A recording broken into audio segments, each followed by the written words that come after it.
Buddies ఇప్పుడైతే మనం second ప్లేస్లో భాగంగా చూడడానికైతే పంచరాదాస్ దగ్గరికి అయితే వచ్చాం. ఈ పంచరాదాస్కి చాలా చరిత్ర అయితే ఉంది. సో ఆ చరిత్ర అంతా మనం తర్వాత మాట్లాడుకుందాం. సో ఫస్ట్ అయితే ఈ పంచరాదాస్లో ఒక్కొక్క రథాన్ని ఎక్స్ప్లోర్ అయితే చేద్దాం. వచ్చేయండి. షోర్ టెంపుల్ నుంచి పంచరాదాస్కి 2 కిలోమీటర్స్ డిస్టెన్స్ ఉంటుంది. టెంపుల్ బయటే ఆటోస్ అవైలబుల్గా ఉంటాయి. ఈ వీడియోలో మనం చూడబోయే ప్లేస్లన్నీ చూపించడానికి వీళ్ళు 300 నుంచి 500 వరకు ఛార్జ్ చేస్తారు. ముందు వీడియోలో మీకు టికెట్స్ గురించి చెప్పాను కదా, అవే టికెట్స్ ఇక్కడ చూపిస్తే స్టాంప్ వేసి లోపలికి అలౌ చేస్తారు. సో ఇప్పుడు మీరు చూస్తున్న పంచరథాలు అని పిలువబడే వీటిని, అలానే సింహం, ఏనుగు, నంది ఇవన్నీ ఏకశిలపైనే చెక్కారు. ఈ పంచరథాలు చెక్కడం వెనుక కారణం ఏంటి అంటే, ప్రజెంట్ ఉన్న జనరేషన్లో ఏదైనా ఒక పెద్ద ప్రాజెక్ట్ని కట్టే ముందు దానికి చిన్న చిన్న మినియేచర్ మోడల్స్ అనేవి ఎలా అయితే డిజైన్ చేస్తారో అలానే ఆ కాలంలో ఇలా చిన్న సైజులో చెక్కుతారు. వీటిని బేస్ చేసుకొనే పెద్ద పెద్ద టెంపుల్స్ కట్టేవారు.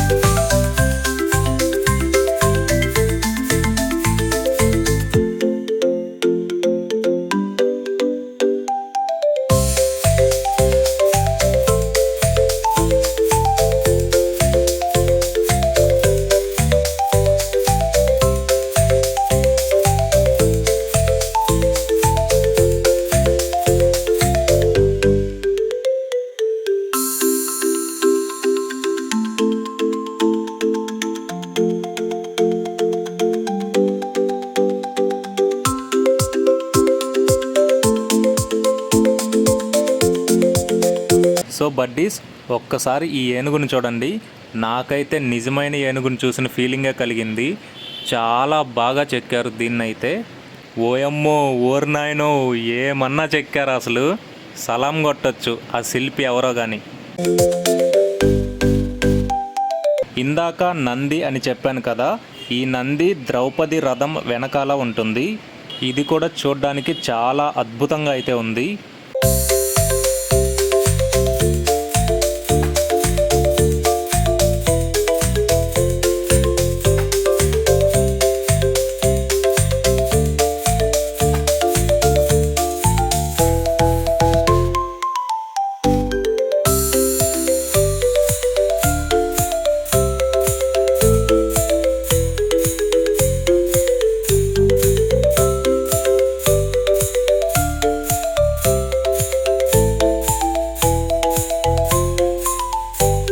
ఇప్పుడు మీరు చూస్తున్నది భీమారథం వెనక వైపు అన్నమాట. ఎక్కడైతే నంది ఉంటుందో అక్కడ నుంచి వ్యూ ఇలా ఉంటుంది.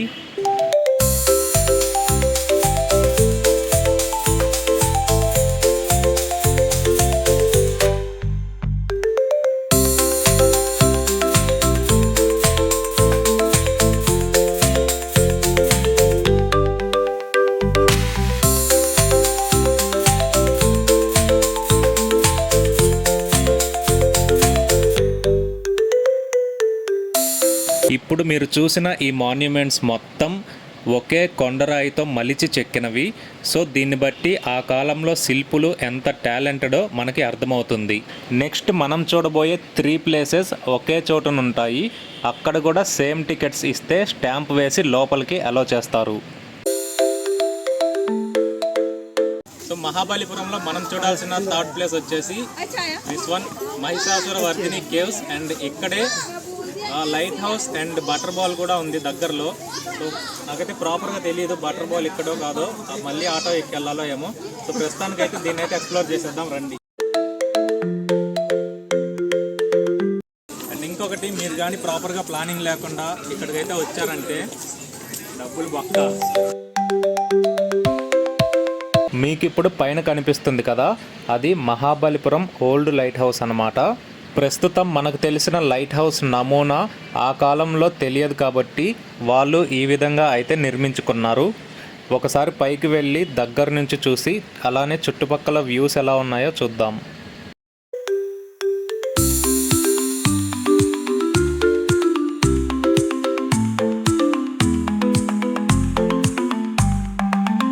ఈ మెట్లు అయితే చాలా సన్నగా ఉన్నాయి. ఓన్లీ ఒక మనిషి పట్టే అంత సందు మాత్రమే ఉంది ఇక్కడ.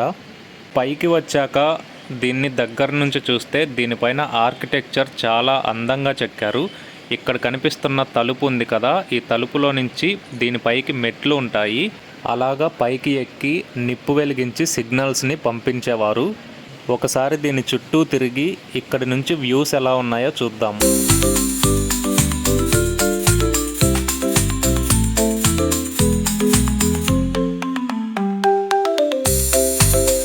ఇప్పుడు మీకు కనిపిస్తున్నది మహాబలిపురం న్యూ లైట్ హౌస్. తర్వాత దాన్ని కూడా ఎక్కుదాం. సో ఇక్కడి నుంచి చూస్తే ఆల్మోస్ట్ 5 to 10 కిలోమీటర్స్ సముద్రం చాలా క్లియర్గా కనిపిస్తుంది. అండ్ అలానే షోర్ టెంపుల్ కూడా కనిపిస్తుంది. ఒకవేళ మీరు షోర్ టెంపుల్ వీడియో చూసి ఉండకపోతే మన ఛానల్లో అప్లోడ్ చేశాను, చూడండి, చాలా బాగుంటుంది.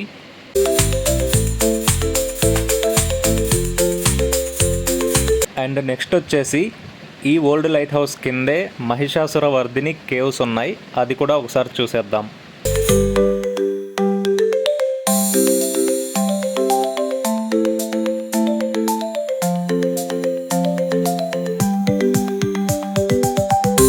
ఇదే మహిషాసుర వర్ధిని కేవ్. ఇది బయట నుంచి చూడడానికి చాలా నార్మల్గా అనిపిస్తుంది. కానీ మెట్లెక్కి పైకి వెళ్ళామంటే మహిషాసుర వర్ధిని ఘట్టానికి సంబంధించిన కొన్ని శిల్పాలు అయితే చెక్కి ఉంటారు. ఈ కేవ్స్కి ఆపోజిట్లోనే ఒక ఫోటో పాయింట్ ఉంటుంది. వీళ్ళు స్పాట్లోనే మీకు ఫోటో ప్రింట్ చేసి ఇస్తారు. సో ఇక్కడ నుంచి కొంచెం ముందుకు వెళ్ళగానే న్యూ లైట్ హౌస్ ఉంటుంది. నాకైతే చాలా ఎగ్జైటింగ్గా ఉంది అది ఎక్కాలని.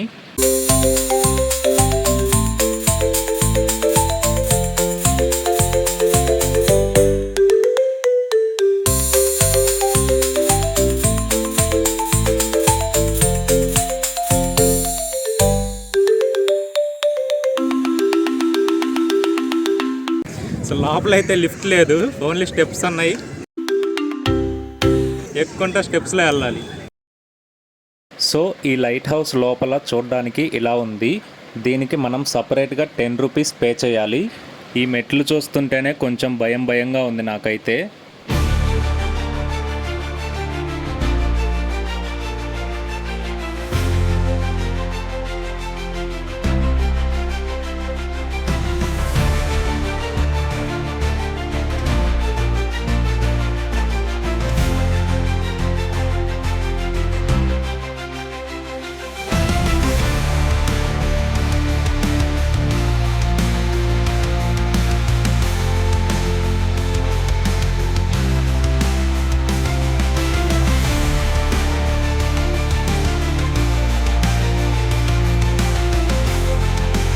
లైట్ హౌస్లో యూజ్ చేసిన స్టెప్స్ అయితే చాలా సన్నగా ఉన్నాయి.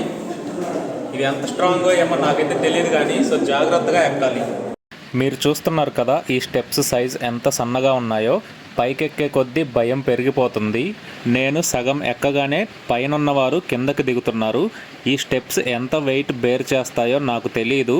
సో పక్కనే కిటికీలాగా ఒకటి ఉంటే నేను అందులో కూర్చున్నాను. వాళ్ళు దిగి వెళ్ళిపోయిన తర్వాత నేను మళ్ళీ ఎక్కడం స్టార్ట్ చేశాను. ఇప్పుడు నేను ఆల్మోస్ట్ పై వరకు చేరుకున్నాను. ఇప్పుడు మీకు పైన కనిపిస్తున్న వైట్ కలర్ రాడ్స్ మొత్తం పైన లైట్ సెటప్ కోసం ఫిక్స్ చేసినవి. ఇక్కడైతే ఒక చిన్న రూమ్ లాంటి సెటప్ చేశారు. ఈ రూమ్లో ఒక బీరువా ఉంది. అండ్ ఇక్కడ నుంచి ఒకసారి వ్యూ చూసినట్లయితే ఇలా కనిపిస్తుంది. అదిరిపోయింది కదా. ఇక్కడ నుంచి మరో 10-15 మెట్లు ఉన్నాయి. ఈ మెట్లు వెడల్పు చాలా తక్కువగా ఉంది. వీటిని చాలా జాగ్రత్తగా ఎక్కాలి.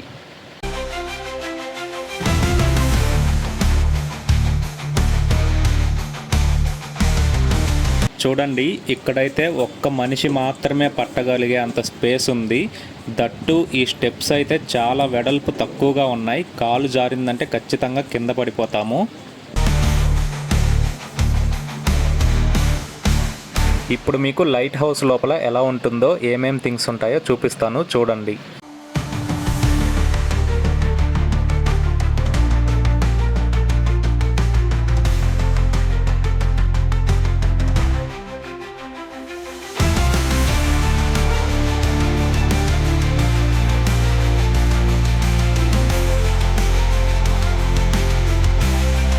సో సో ఇక్కడైతే కొన్ని ఎలక్ట్రానిక్స్ అండ్ మెషినరీస్ ఉన్నాయి.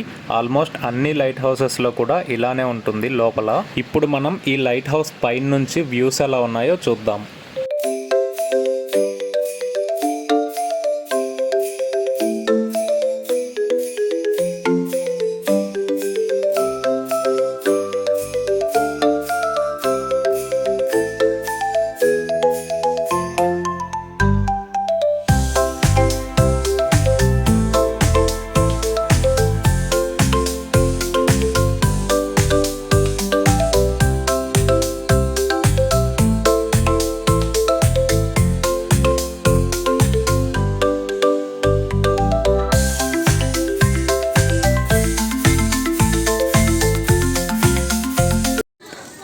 సో లైట్ హౌస్ చూసిన తర్వాత మనం నెక్స్ట్ చూడాల్సిన ప్లేస్ వచ్చేసి butter ball butter ball. So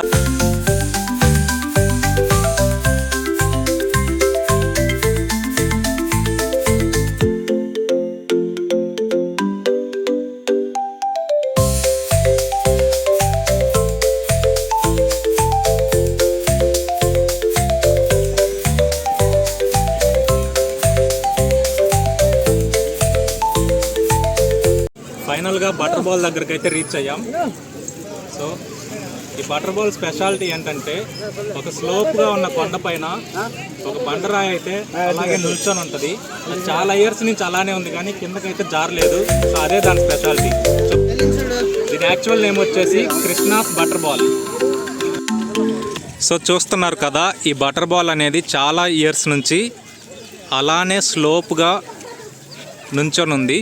so దీని వెనక మిస్టరీ ఏంటో నాకైతే తెలియదు. మీకు ఎవరికన్నా తెలుసుంటే కామెంట్ చేయండి.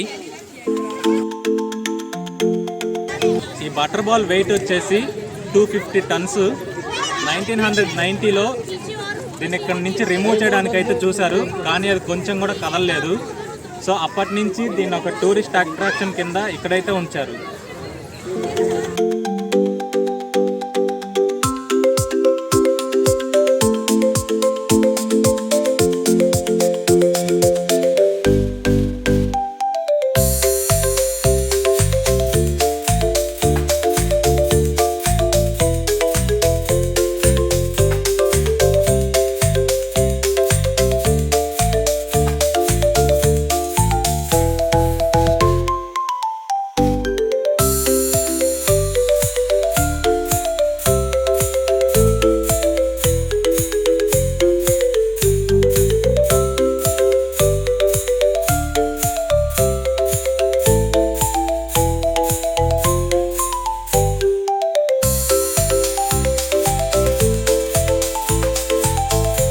ఈ బటర్ బాల్ పక్కనే స్లోపుగా ఉన్న కొండరాయి పైన జారుడు బల్లలాగా అందరూ జారుతున్నారు.